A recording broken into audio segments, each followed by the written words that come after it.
सियालकोट का आपने नाम सुना होगा। पाकिस्तान का जो पंजाब है, उस पंजाब प्रांत है, उसका एक ज़िला है सियालकोट। लाहौर से उसकी दूरी है 135 किलोमीटर और जम्मू से सिर्फ 42 किलोमीटर। गोपीनाथ बारदोलाई जो असम के बड़े नेता थे, देश के नेता थे, असम के खास तौर से बड़े नेताओं में थे, वो चाहते थे कि सियालकोट जो है वो भारत में रहे। जब भारत पाकिस्तान का बंटवारा हो रहा था, देश का बंटवारा हो रहा था कहना चाहिए, उस समय वो चाहते थे। वो सियालकोट उस समय हिंदू बहुल या हिंदू बहुसंख्यक जनसंख्या वाला इलाका था। फिर भी तय हुआ कि इसका फैसला जनमत संग्रह से होगा। जनमत संग्रह की तारीख तय हो गई, वोट का तरीका तय हो गया और तारीख और जो है समय तय हो गया।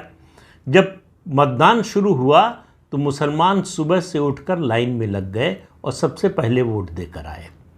लंबी लंबी लाइनें लग गईं और हिंदुओं ने क्या किया, हिंदुओं ने वो आराम से उठे, खाया पिया, आराम किया। उसके बाद दोपहर के करीब पहुँचे और देखा कि बड़ी लंबी लंबी लाइनें लगी हैं। तो आधे लोग तो लंबी लाइनों को देखकर ही घर लौट गए कि बेकार है, इतनी देर तक कौन इंतज़ार करेगा। फिर कुछ लोग थे जो लाइनों को देखते रहे, इस इंतज़ार में थोड़ी देर खड़े रहे कि शायद ये लाइन छोटी हो जाए, शायद कम हो जाए, जल्दी वोट देने का मौका आ जाए तो वोट देकर जाएंगे। लेकिन वो भी थोड़ी देर बाद थक गए या कहिए उनको अपने आराम की याद आ गई। वो भी लाइनें छोड़कर जो है या लाइन में शामिल हुए बिना वो घर लौट गए, वोट नहीं दिया। इस जनमत संग्रह का नतीजा ये आया कि 55,000 मतों से ये प्रस्ताव पास हुआ कि सियालकोट को पाकिस्तान में शामिल किया जाए। सियालकोट भारत में शामिल होते होते पाकिस्तान में चला गया। मालूम है क्यों? 1 लाख हिंदुओं ने वोट नहीं किया। उस समय सियालकोट में हिंदुओं की कुल आबादी थी 2,31,000, 2,31,000। उसमें से 1 लाख ने वोट नहीं दिया। 55,000 से ये प्रस्ताव गिर गया। उसके बाद आपको याद होगा कि 1946 का 16 अगस्त का दिन, जब जिन्ना ने डायरेक्ट एक्शन की कॉल दी, जब डायरेक्ट एक्शन की कॉल दी तो उसका कहर जो है वो सियालकोट में भी बरपा। हिंदू औरतों की इज्जत लूटी गई, उनकी हत्या की गई, बड़े पैमाने पर कत्लेआम हुआ और जो लोग आराम करने के लिए घर गए थे वो हमेशा के लिए आराम की नींद सुला दिए गए।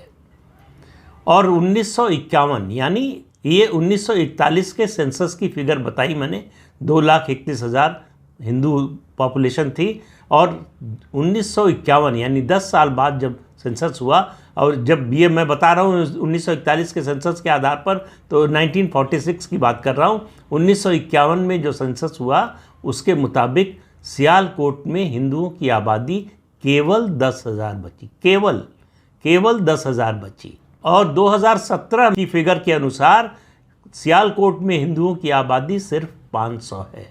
आज पता नहीं एक भी हिंदू वहाँ है या नहीं है। उस दिन अगर सियालकोट के हिंदुओं ने वोट दिया होता तो सियालकोट हिंदुस्तान में होता और वहाँ जो हिंदू थे वो सब जिंदा होते। तो वोट न देने का क्या असर हुआ ये आप इस बात से समझिए। एक वोट न डालने से, ये सोचकर कि हमारे एक वोट न देने से क्या होता है, क्या उसका नतीजा होता है, ये उसका सबसे बड़ा उदाहरण है सियालकोट। असल में क्या है कि हिंदू जो